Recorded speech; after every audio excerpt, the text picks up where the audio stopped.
Welcome back, my fellow Chiebits, to the weekly Hunter x Hunter chapter review. So this time I'm going to be talking about chapter 373.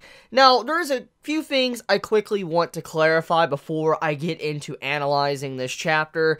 The big thing I need to discuss is that many of you have been wondering, Chibi, why aren't you reviewing the chapter soon as it comes out? Like, soon as it comes out, like on a Thursday or a Friday, sometimes maybe even Saturday, why are you not reviewing it when it comes out? Now, as I said in my last week's video of Hunter x Hunter, I am waiting for the Viz translation for Hunter x Hunter. And the reason for that is because when it comes to Hunter x Hunter, it's a very complex and complicated series, and it's a series that requires multiple rereads. Like, you gotta reread the chapter like 3 to 4 times just to fully grasp everything that sometimes is going on in a chapter, and that's not even including the dialogue. It's so dialogue heavy that you gotta spend a lot of time just reading it one time. I mean, no joke, like when it comes to all the other weekly chapters I read, Hunter x Hunter easily takes the longest, just because of how much content is within just like a 17 page, maybe even 18 page, chapter. Just like, it's crazy.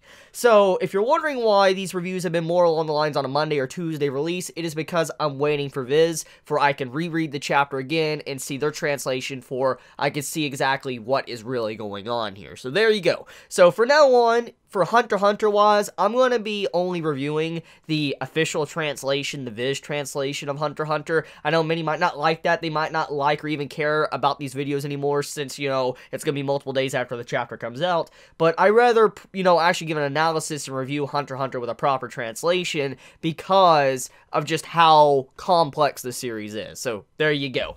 Anyways, to begin, I want to be doing this in my old TG style like I did last week. I want to be, analyzing the chapter, going through the panels and stuff, discussing things, breaking things down. And, I mean, if you want to pull up the chapter alongside of me to see what I'm talking about, please do so.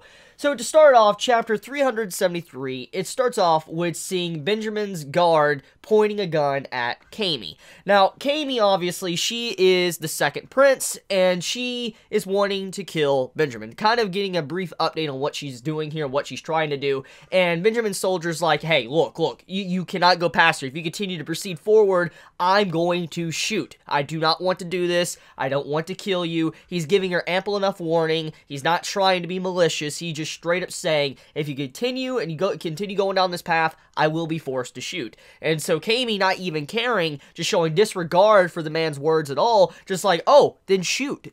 Just shoot then. And she continues to walk forward, and eventually after he basically says stop, she forces his hand and he fires. Now this right here just shows one quick thing about Camie, okay? Number one, before, you got any further with the chapter, you're like, is this really how she gonna die? Like, is she gonna die because she was just so, like, hasty to get to Benjamin and take him down? Was she really that dumb? And this is Hunter x Hunter. At the end of the day, even though it looked like she was doing a very stupid move, there was obvious things here going on that just, there's something else, something shady. And the bodyguard actually explains that she is very, very weird when it comes to her aura. Let me kind of read what he said. She's closed off her aura with Zets, proof that she uses Nin. By reducing her defenses to 0, she maximizes risk, exponentially increasing the counterattack's power. Because of Zets, the guardian spirit beast feeding off her aura isn't here. She must be very confident in her ability. So, pretty much what he's saying here is that most likely the reason why she has no aura coming off of her is because she was suppressing her aura, her Nin. And you don't just do that unless you know Nin. So this let us know right then and there that most likely either her Nin beast was just sucking her dry completely to where she had no aura, or she was in a state of Zets to where she couldn't, use her aura at all. And so she lowered her defenses down as low as possible for some form of, condition to activate Nin. Because as we know, when it comes to Nin, you need certain conditions, requirements to use Nin abilities. And so that's pretty much what happened here. So Camie, she has a condition to where she had to lower down her aura, use Zets, be in a Zets-like state, to be able to use whatever Nin she had before it was revealed. So this man, he deduced that there was something off with her. So he knew that she was definitely a counteractive type. So if Suzy attacked her, something probably was going to happen. He knew for a fact, which is why he went as far as to kill her and did multiple. He did the double tap, or actually triple tap, if you look at this image. He shot her in the head, and he shot her in the chest where the heart is, and then shot her also in another place too, in the middle. He shot her 3 times. And so this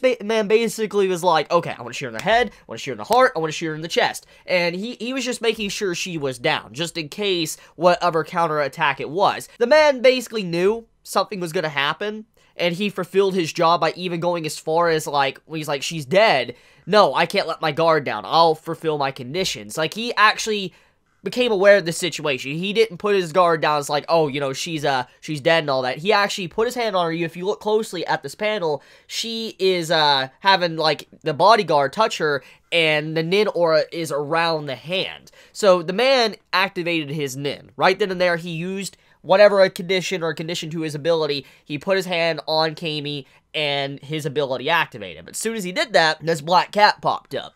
So, pretty much, Camie's ability with this black cat, which is apparently her counteractive Nin beast. So this is apparently her spirit beast, okay? You know, all the different princes, they have their own spirit beast. Camie's spirit beast is apparently this black cat. Now, here's the thing that's very funny about this black cat, okay? I want to read this dialogue, and then, you know, I want to discuss it with you. So, the cat who lived 1,000,000 times, cat's name, a counteractive Nin beast, activates after death and revives its user in exchange for the life of the attacker.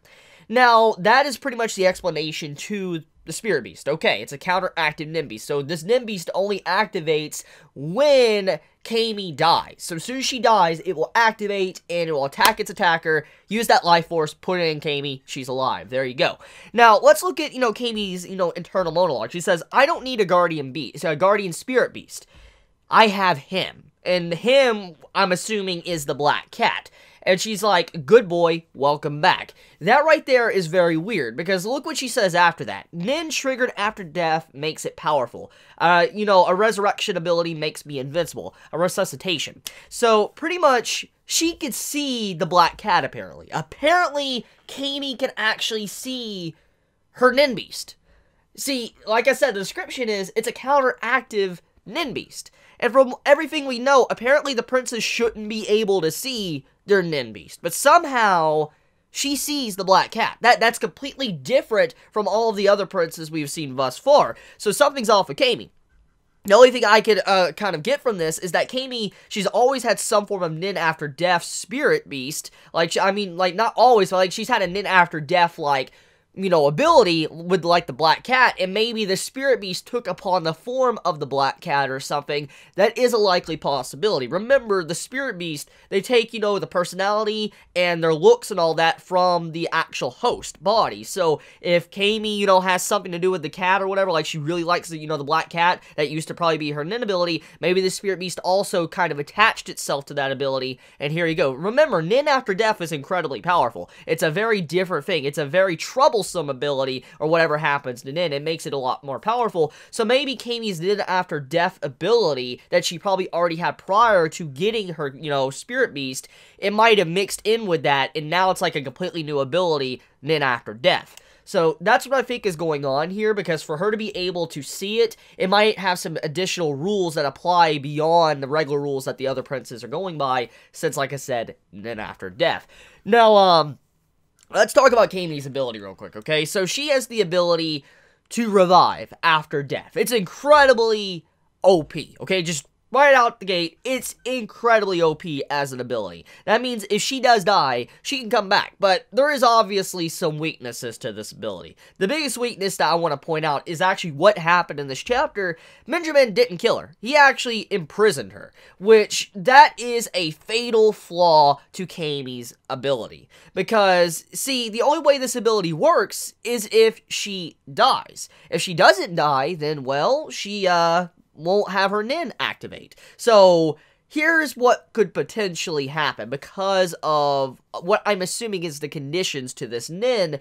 She has to die, and if she doesn't die, it will never activate. So, even if she's in a state of Zets, and let's say the enemy knew about this ability, or they would take a precaution, they could potentially, let's say, destroy her legs and arms to where she couldn't move, and it still wouldn't activate her Nin Beast, because it's just her legs and arms. If she died, then it would activate. So there's a lot of workarounds to Camie, because have you ever heard the old saying, sometimes, you know, there's fates worse than death? That's pretty much what's being implied to Camie. Because of her ability, it looks broken on paper, but in reality, it's really not. If the enemy takes precaution, they know something's wrong, like off with your Nin and all of that, if they imprison you or they slowly torment you or whatever, then nothing's gonna happen. And so, there is a lot of weaknesses to her ability. I mean, also we gotta factor in that it's actually the attacker that dies. So, this is not even factoring in the potential possibility of old age, to maybe even poison. Like, okay,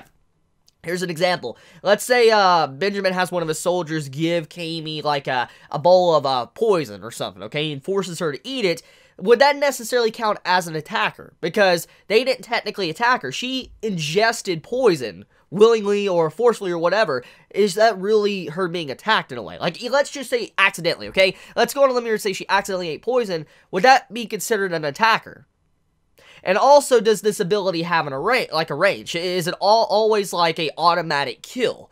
That's another question. That was not clarified with Camie at all, if, you know, this ability has a certain range, or if it, you know, has, like, a certain limit, like, you know, area AoE limit. We don't really know. So, a lot of questions I have about that, but Camie's ability, it looks broken, but in reality, it is not broken. So, let's move into the next section. So, we have, Camie, basically, she continues her march towards Benjamin's quarters, and you have, you know, Benjamin's soldier, his bodyguard, pop up and all of that, and basically, he is trying to stop Camie. And he's actually about to fire at Camie, and we're about to see an exact repeat of what just happened earlier on in this chapter. But Benjamin pops up on the phone, and he's like, hey, don't shoot, like, you know, don't attack her, let her through.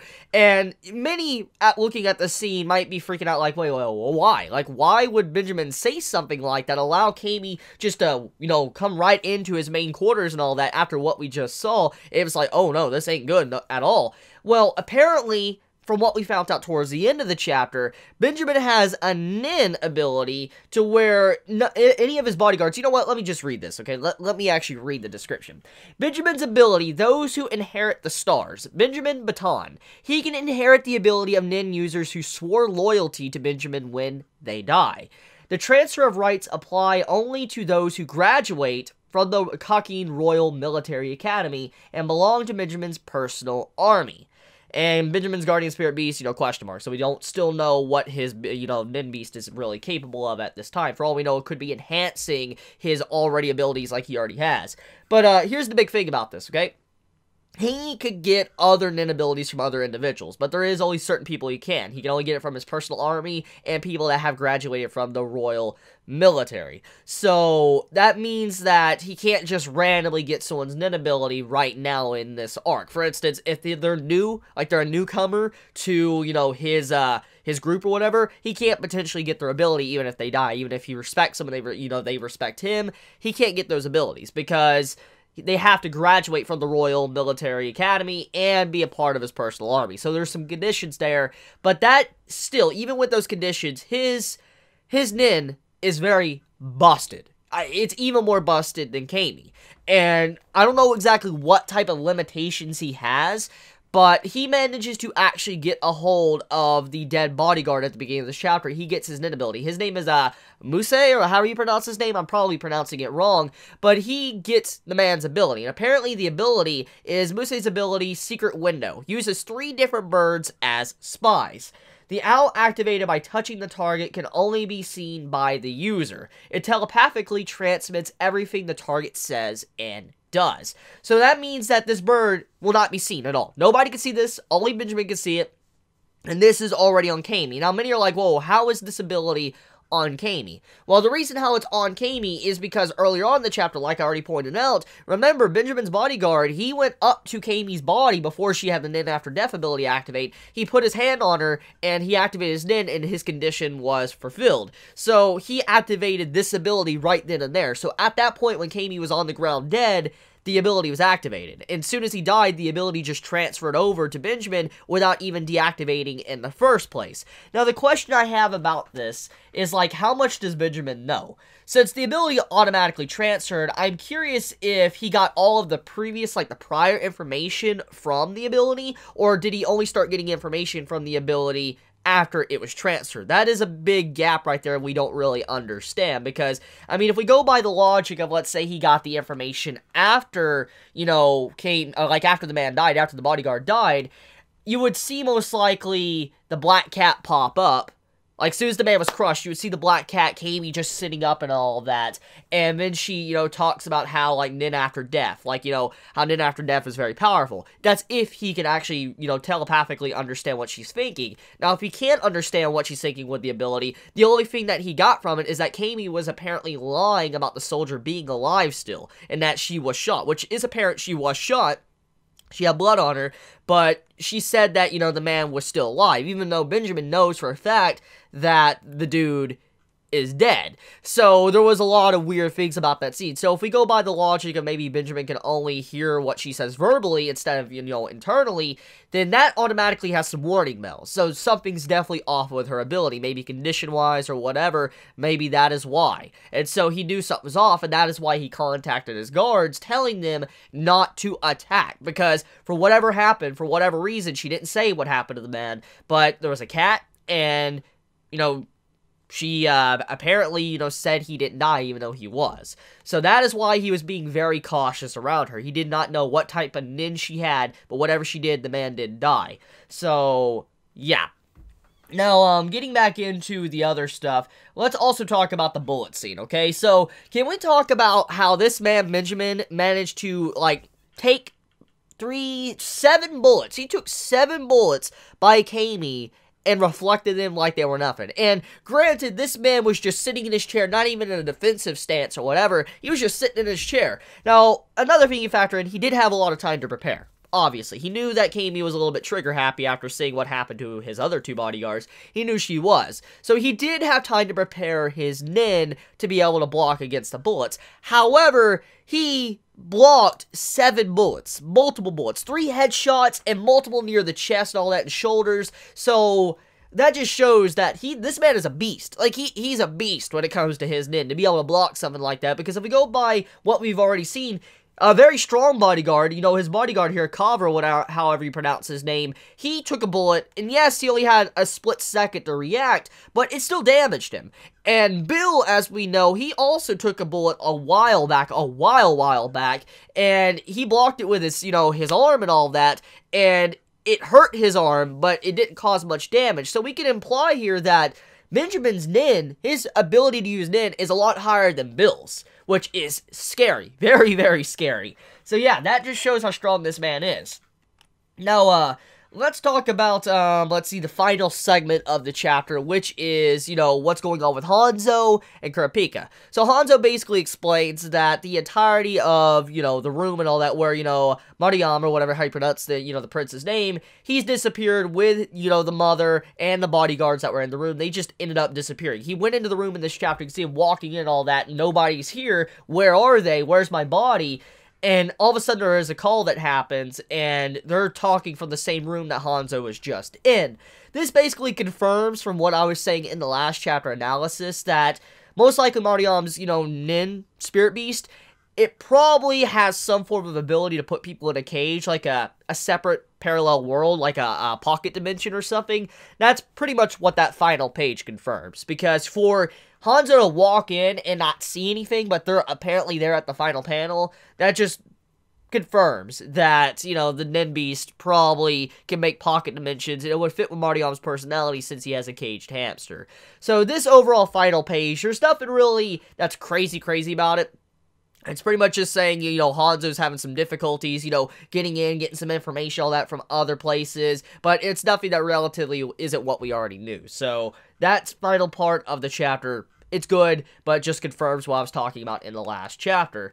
So, I guess the last thing to talk about, let's talk about Benjamin's, like, personality, what type of nin he has, okay? So, Benjamin, it's very obvious that the man might be an enhancer, okay? He might be an enhancer because he's able to block those bullets like it's nothing. And also, the enhancer type, it fits Benjamin's personality. A lot about his personality, it does fit. But there is another thing that we need to factor in as well. There is a likely possibility that Benjamin could be a specialist as well. Specialists are individualistic. And when you look at Benjamin and how he is, he doesn't let people really know much about him, but he draws people or others to him. Very similar to Kurapika. And it makes me believe that maybe Benjamin could be an enhancer and a specialist. Like, his main is enhancer, but he could be a specialist as well, like Kurapika. Something like that is telling me he might be, because of just the way his character has been designed. He's like this king, he takes care of people, he respects people, but at the same time he doesn't let people know too much about him, but at the same time people look at him like he's a brute, which would, you know, be along the side of an enhancer. So I feel like he might be an enhancer and a specialist. That's just what I'm getting from this chapter. I could be wrong there, but that's just what it looks like to me, because he's incredibly intelligent. Very, very intelligent. Someone that thinks a lot, and he seems like a very good ruler. I mean, out of all the princes that we have seen thus far, from, you know, Hunter x Hunter, I have to say that Benjamin is probably the best prince. Like, he is the most fit to rule Kakin. I mean, he may not be a nice guy, like completely nice, but at the end of the day, a ruler's not meant to be 100% nice all the time. They have to be stern sometimes and be forceful or like a brute sometimes, and he is like that. But at the same time, he does have compassion and care for his men and his country. So he is a good dude. I think deep down, Benjamin is a very good dude, but at the same time, he can be very misunderstood, and so I feel like he has all the qualifications to be a very good ruler.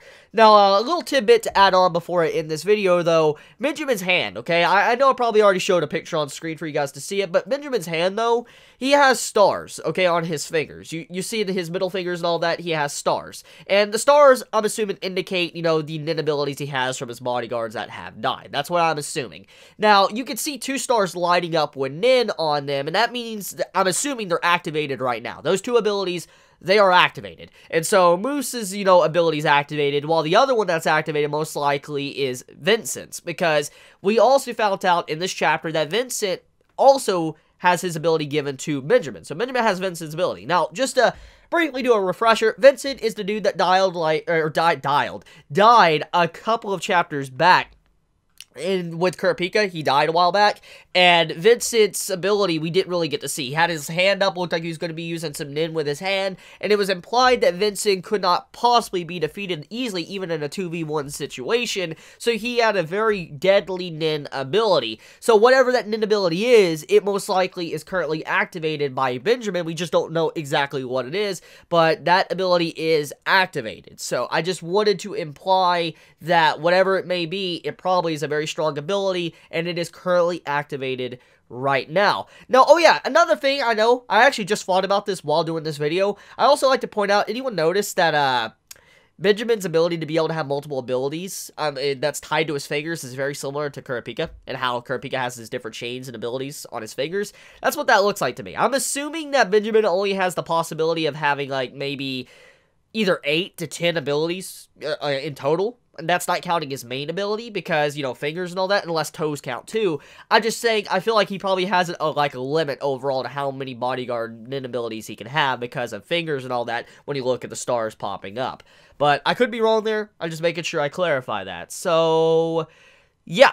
I want to end this video here, so let me know your thoughts in the comments below. How'd you feel about this chapter of Hunter x Hunter? Did you like it? Did you hate it? And hopefully you guys enjoyed this video. I don't know how many of you guys cared last week. It didn't seem like many really cared that much for these analysis videos, but who knows? Just let me know your thoughts. Do you want more of these type of videos? Do you not like these type of videos? I mean, be honest. I really want to know.